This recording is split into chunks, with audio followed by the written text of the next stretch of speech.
It happened just before midnight in Rome. 12 cardinals walked into a sealed room, the doors locked behind them, and what the Pope said next, none of them ever expected to hear in their lives. The phone calls began at 10:47 p.m., one by one.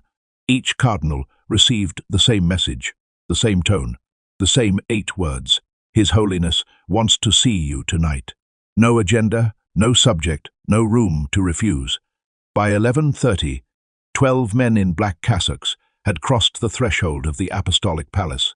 None of them spoke to the others. Each of them carried the same look, confusion mixed with something colder, something like fear. Behind those walls, Pope Leo XIV was waiting. And he was not in a forgiving mood.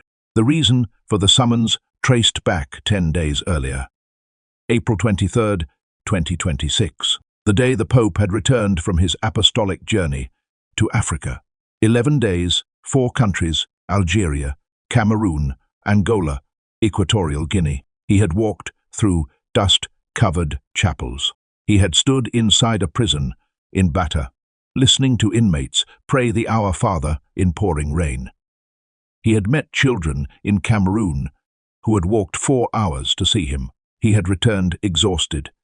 He had also returned changed, but it was on the plane back to Rome that everything shifted. A red folder had been placed quietly on his private desk during the final leg of the flight. No name, no sender, only a thin label on the front, confidential, internal use. He opened it somewhere over the Mediterranean. By the time the wheels touched the ground in Rome, his mood had hardened into something none of his aides had ever seen before. The folder contained 23 pages, 12 names, the same 12 cardinals who would later receive the call before midnight. Before continuing with the story, please click the like button, clear's throat, subscribe to the channel, and comment where you are watching from. Your support means everything and keeps these stories alive. What had happened during those 11 days in Africa was not just disobedience. It was something colder, something more coordinated.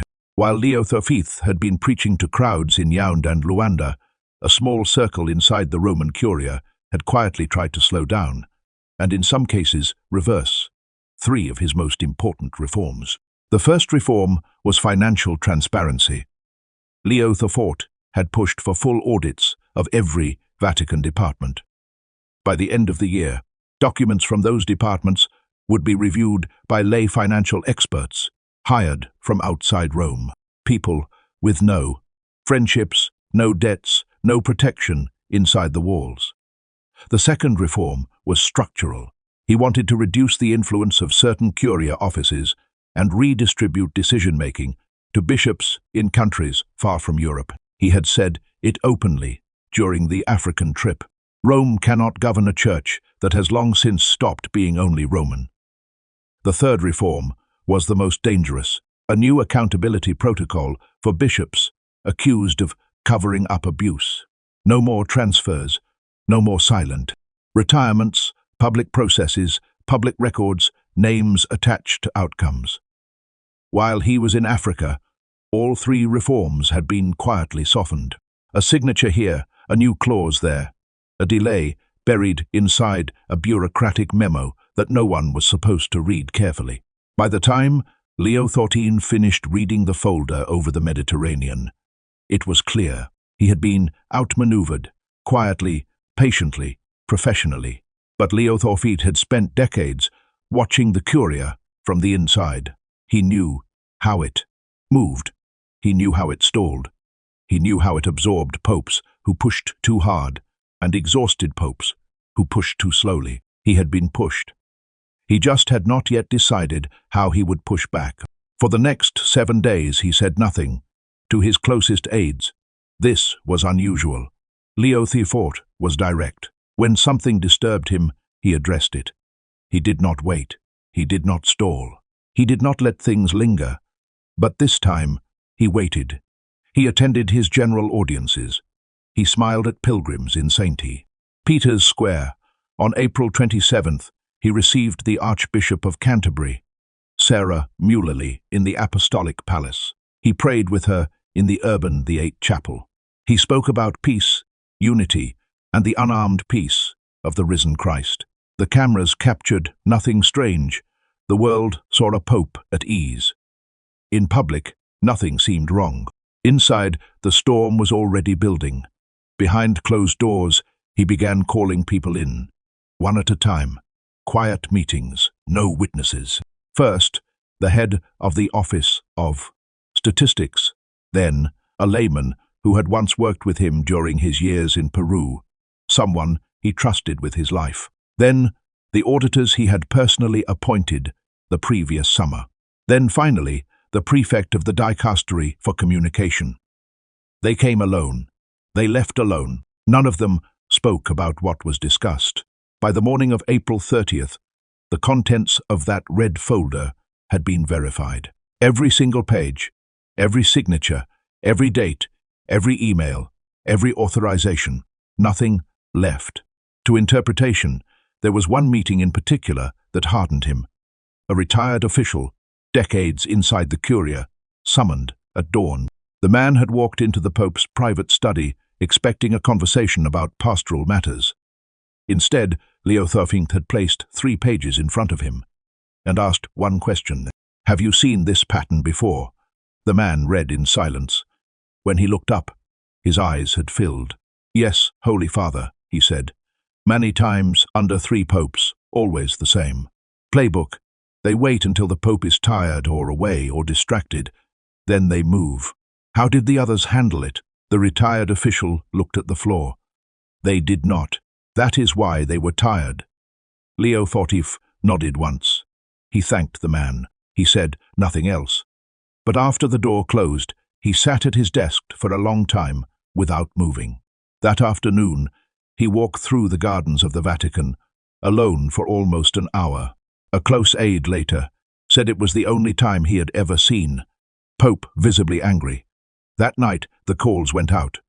But what happened in the next few hours would surprise everyone, including the Cardinals themselves, because the Pope had not summoned them simply to scold them.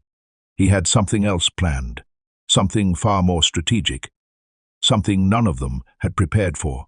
The first cardinal arrived at 11:14 p.m. He came from his apartment near the Vatican walls. He was elderly, slow-moving, and he carried a small leather binder under his arm. Though no, one had told him to bring documents, maybe instinct, maybe habit, maybe fear. The second arrived 3 minutes later. He stepped out of a black sedan and walked straight in without speaking to the driver. The third and fourth arrived together, both from the same residence, both from the same dicastery. They exchanged nervous glances inside the elevator. Neither said a word. By 11:35, all 12 had arrived. They were not led into the Pope's private library. They were led into a smaller room, a side hall. In the Apostolic Palace, rarely used after dark, the lights inside had been deliberately dimmed. There was a single long table, 12 chairs along one side, and at the far end of the room, one chair empty. The Pope had not yet entered. The cardinals stood. None of them sat, none of them dared. For 3 minutes, no one spoke. The silence inside the room became unbearable. Some shifted on their feet. One adjusted his pectoral cross. Another wiped sweat from his temple, even though the room was cold. Then the door opened. Leo XIV walked in alone. No assistant, no translator, no camera, no note-taker. He carried only a single red folder and a small, black leather notebook. He placed both on the table at his end of the room, and then finally he spoke. "Sit," he said. They sat. He did not. He looked at each of them, one by one, slowly, deliberately. 12 faces, 12 men, 12 names he had memorized over the past week. He held the eyes of each man for several seconds, longer than was comfortable. When he reached the last cardinal, he opened the folder. He pulled out a single page. He held it up. "Do any of you," he said, "want to tell me what this is?" No one answered. The page he was holding was a memo, internal, dated April 16th. It contained a single paragraph that authorized the delay of one of his reforms, specifically the lay-led financial audit, by 90 days. Below the paragraph, 4 signatures. All 4 men were sitting in that room. He turned the paper around so they could see it. More clearly, 3 of you signed, he said quietly, and 1 of you wrote it. A long pause. I did not sign this. I was not asked. I was not consulted. I was not told. And yet, my pontificate's reform has been pushed back 3 months, quietly, while I was preaching to children in Cameroon. Another pause. He let the silence work. That is the first document, he said. There are 8 more. He pulled out the 2nd page, and the 3rd, and the 4th. Each one detailed a decision that had been made during his 11 days in Africa, a reorganization of a small office, a reassignment of a financial supervisor, a renegotiation of a contract that he had personally suspended 6 months earlier, a delay of an investigation he had personally ordered, a travel authorization for a bishop he had explicitly asked to remain in his diocese pending review. Each one bore signatures that, by Vatican procedure, should not have been enough.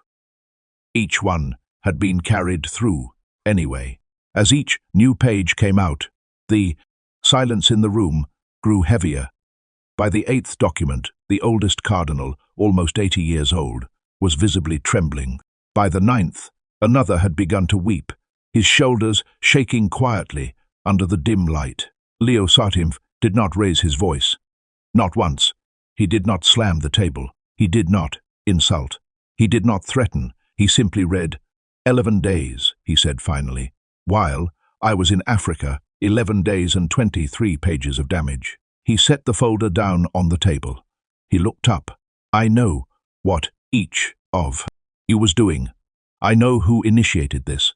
I know who agreed. I know who signed without reading. I know who passed the documents along. I know who stayed silent. And I know who told you to stay silent. His voice did not change.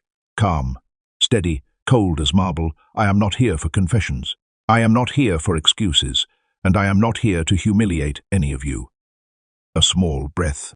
I am here for the truth. But what came next caught all of them off guard. Because the Pope was not going to ask them anything yet. He was going to tell them something first. And what he said in the next 60 seconds, none of them would forget for the rest of their lives. Leo XIV sat down. He folded his hands on the table.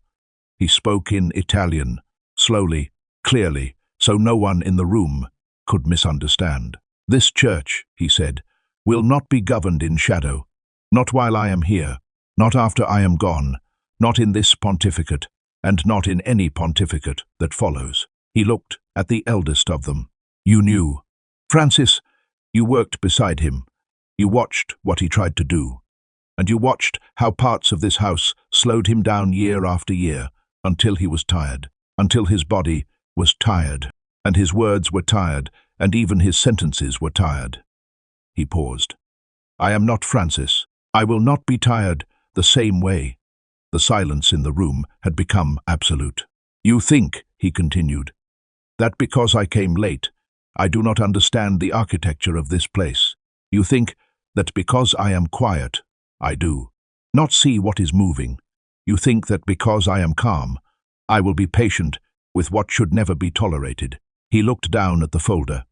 You are wrong, on every count. His next words were the ones that would later be repeated in whispers across every dicastery in Rome, the ones that several of the men in that room would carry with them for the rest of their lives. This church will not hide anymore.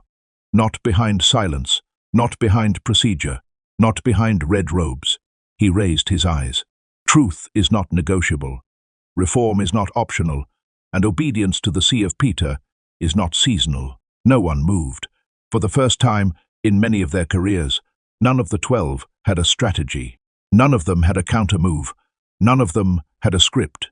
He continued. For decades, men in rooms like this one have governed the church as if she belonged to them, as if her wounds were inconvenient, as if her victims were a public relations matter, as if her finances were a private inheritance, as if her people were an audience instead of the body of Christ. He paused.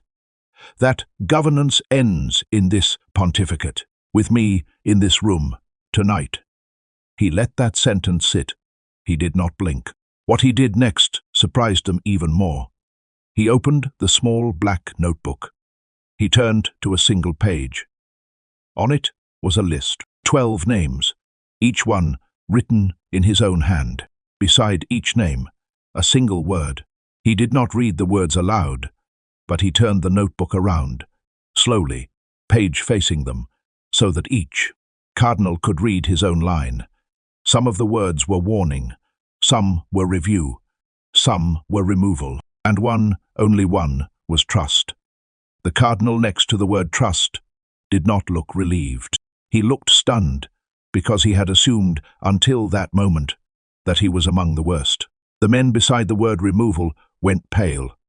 2 of them lowered their heads. 1 closed his eyes. The men beside warning exhaled. But their relief was short, because none of them yet knew what warning would mean. Leo XIV closed the notebook. Each of you will be informed individually, in writing by the end of the week, what your situation is. Some of you will keep your roles. Some will be reassigned. Some will be asked to retire. None of you will speak about this meeting tonight, tomorrow, or for the rest of this month. He paused. If a single line of what was said in this room appears in the press, you will all be reassigned at once, without exception, without trial, without appeal. The same hour the article is published. His voice did not rise. I will not negotiate with leaks. He picked up the red folder. He held it up briefly. This stays with me, he said, but copies exist. They are safe. They will be released in their entirety if anything happens to it or to me. He let that sentence sit. It was the first time in the entire meeting that anyone in the room felt fear of a different kind. Not because the Pope had threatened anything, but because they realized, for the first time, that he had been preparing for this confrontation for far longer than they had ever imagined. Some of them began to wonder, silently, behind their faces, for how long he had known. Days, a week, or had he known before he ever boarded the plane to Algeria? Had he flown to Africa, already aware that they would move against him? Had he given them the rope, watched them tie it, and then walked back into the room to take it? The thought passed through several of them at once. None of them dared to ask. But the most stunning part of the night was still ahead, because Leo XIV was about to make a decision none of them had seen coming, and one that would be felt across the entire church within 48 hours. He stood again. He walked the length of the table slowly, past each man. He did not touch anyone. He did not lean in. He simply walked. He stopped at the 3rd chair from the end. He placed his hand on the back of the chair, but he did not touch the cardinal sitting in it. You, he said. He did not say a name. The cardinal looked up. You wrote the memo of April 16th. You drafted the language. You carried it to the others. You explained why the delay was necessary. You convinced 2 of your brothers that this was the wise course. The cardinal did not answer. I am not asking you to deny it. I have the metadata. I have the drafting trail. I have the email exchanges. I have the witness. He paused. There is no exit from this conversation that does not pass through honesty. The cardinal lowered his head. I did, he said quietly. Why? A longer pause. Because we believe the reforms are moving too quickly. Because we believe you do not yet understand the institution. Because we believe, some of us believe, that the Church needs protection from change as much as it needs change. Leo XIV. He did not interrupt. The Pope nodded once. Thank you, he said. That is the first honest answer I have heard tonight. And then he leaned slightly forward. You may even be right. The Church needs protection. Some change is reckless. I do not pretend to be infallible in administration. He paused. But the Church does not need protection from accountability. It does not need protection from light. It does not need protection from the people of God, knowing how their gifts are spent or how their pain is handled. He straightened. You did not protect the Church. You protected yourselves. That is the difference. And I think, in some part of your heart, you already know it. The Cardinal did not respond. He did not need to. His face had already answered. Leo XIV returned to his chair at the end of the table. He sat down again. This is what is going to happen, he said. He listed it slowly, calmly, as if he were reading a logistics memo. The financial audit reform accelerated, not delayed. The lay auditors would arrive in Rome on the second Monday of May. They would have unrestricted access to every department, every account, every contract, every sealed file. The accountability protocol, formalized as a motu proprio within 3 weeks. No more delays, no more drafts. The text already existed. It was complete. It would be signed. The structural redistribution, phased but binding. The first 3 offices to be affected would be named publicly. The cardinals who currently held them would be informed before the announcement, but only by hours. He looked up. None of you, he said, will be in those 3 offices when the announcement is made. A long silence. 3 of the men in the room had just learned, in a single sentence, that their careers, as they had built them, were over. None of them spoke. One closed his eyes, another folded his hands tightly.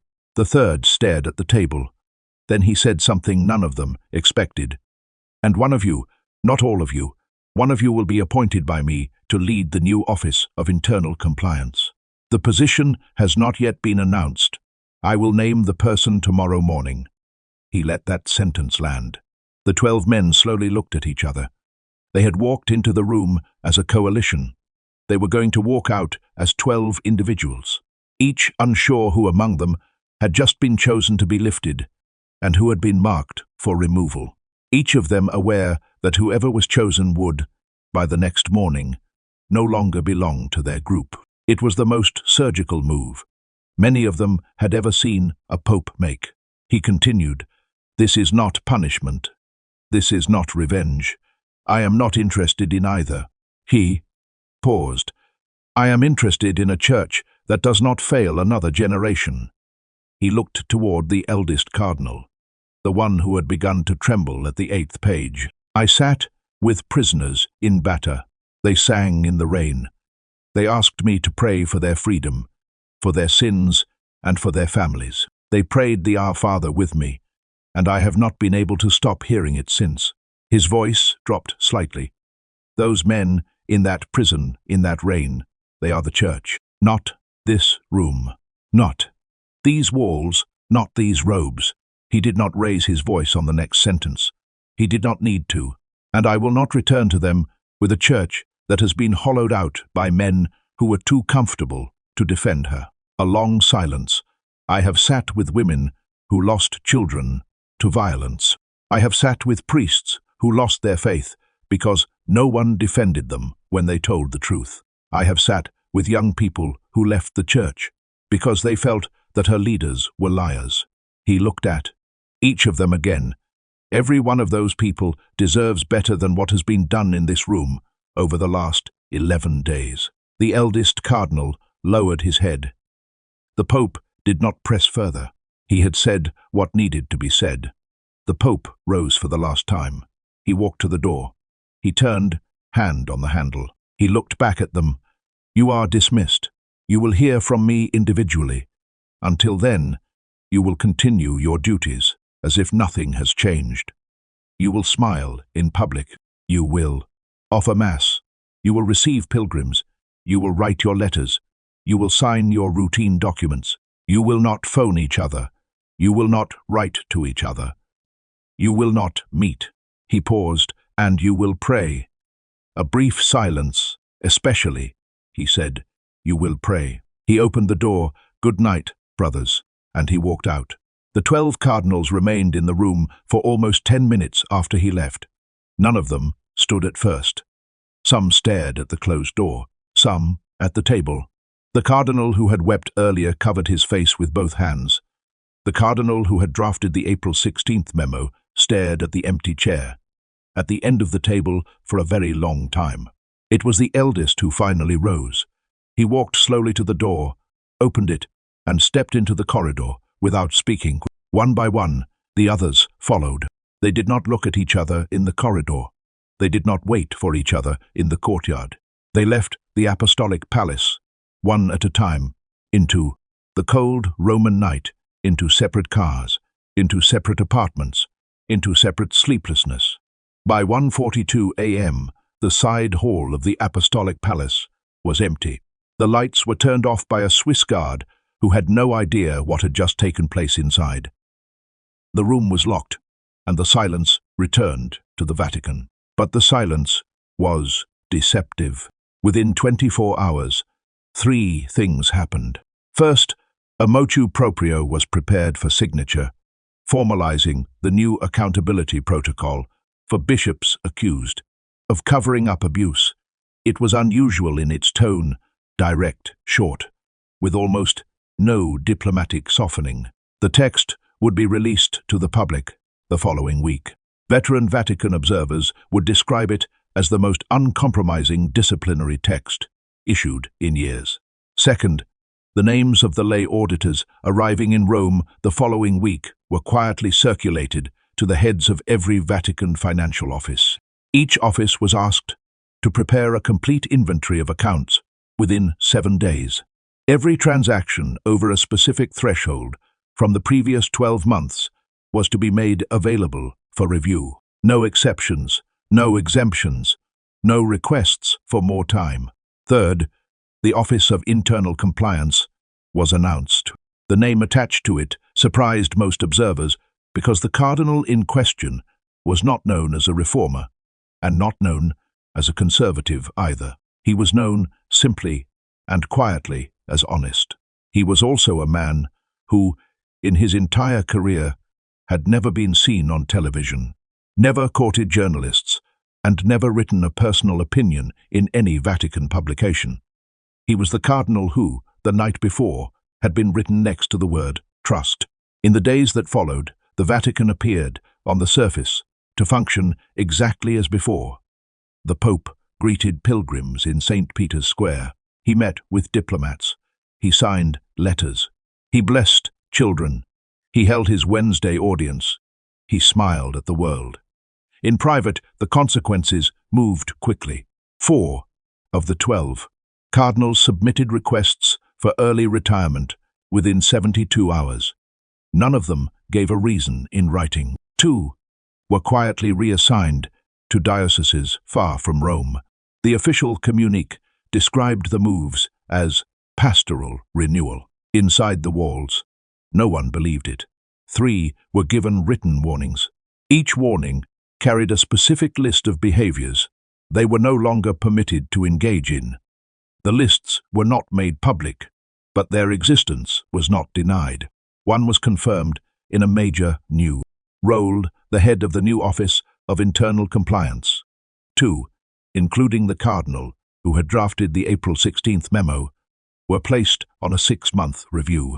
They retained their titles, but lost their authority to sign on behalf of their dicasteries during the review period. Inside the Curia, this was understood for what it was, a quiet death sentence on their careers, delivered without scandal. None of them spoke about what had happened that night. Not to the press, not to colleagues, not to friends, some, perhaps, in confession, but that, by definition, would never reach the public. And yet, somehow, within a week, almost everyone inside the Vatican walls knew that something had shifted. The corridors felt different, conversations grew shorter. Documents began moving faster. People who had been comfortable for years began arriving early, leaving late, double-checking what they signed. A young priest, walking through one of the offices late one afternoon, would later say that the air in the building had simply changed, that it felt, for the first time in his memory, like the men who worked there were aware of being watched. A senior cardinal, asked by a junior priest what had changed, only said one sentence: "He sees more than we thought." A second cardinal, asked the same question by a different priest, gave a different answer. "He waited," he said, "and we did not understand what he was waiting for." A third, asked nothing at all, was overheard saying, to no one in particular, and apparently to himself, only this: "We confused his silence with his absence." That was the mistake. Inside the Secretariat of State, a senior Monsignor told a younger colleague that he had spent the night before the meeting unable to sleep, not because he had been summoned. He had not, but because, by his own admission, he had heard rumors that something was being moved against the Pope, and he had said nothing to stop it. "I told myself it was not my problem," the Monsignor said. "Now, I cannot stop thinking that silence is exactly what got us here." He was not the only one. Inside several offices, men who had not been called to that midnight room found themselves examining their own conduct from the previous month. Letters they had signed without reading, memos they had passed along without questioning, meetings they had attended where the wrong things were said and the right things were not. The meeting had been with 12 men, but its weight pressed on hundreds. The story of that night never officially leaked. No journalist published the names of the 12 cardinals. No transcript appeared. No photograph existed. The room itself returned to its ordinary use within a week, as if nothing had ever happened inside it. But several things changed in the Vatican that could not be explained by any public document. The pace of internal correspondence accelerated noticeably. Letters that used to take 3 weeks began to arrive within days. Approvals that used to require 5 signatures began moving with 2. Files that had been waiting on desks for months began closing. Behind every one of those changes was the same understanding, never stated, but universally felt. The Pope was paying attention, and those who had once treated his attention as something they could maneuver around had learned, in a single night, that they could not. In the Holy Father's private apartment, a few days after the meeting, an aide brought him the morning briefing. The aide noticed something unusual on the desk, the small black leather notebook, the same one the cardinals had seen that night, sitting open beside a fresh page. On that fresh page, the Pope had written, in his own hand, a single sentence, a private note, perhaps for himself, perhaps for the days ahead. The aide did not read it carefully. He turned away, but he saw enough to remember the first words later. "The Church will not hide anymore." And below it, underlined twice, a single phrase: "Begin again." Tomorrow, if you made it this far, you understand what the Vatican is just beginning to understand, that this Pope is not who they expected him to be. If this story moved you, hit like, subscribe, and tell us in the comments where you are watching from. Stay with us, because the next confrontation is already being prepared in silence, and it will be even bigger than this one.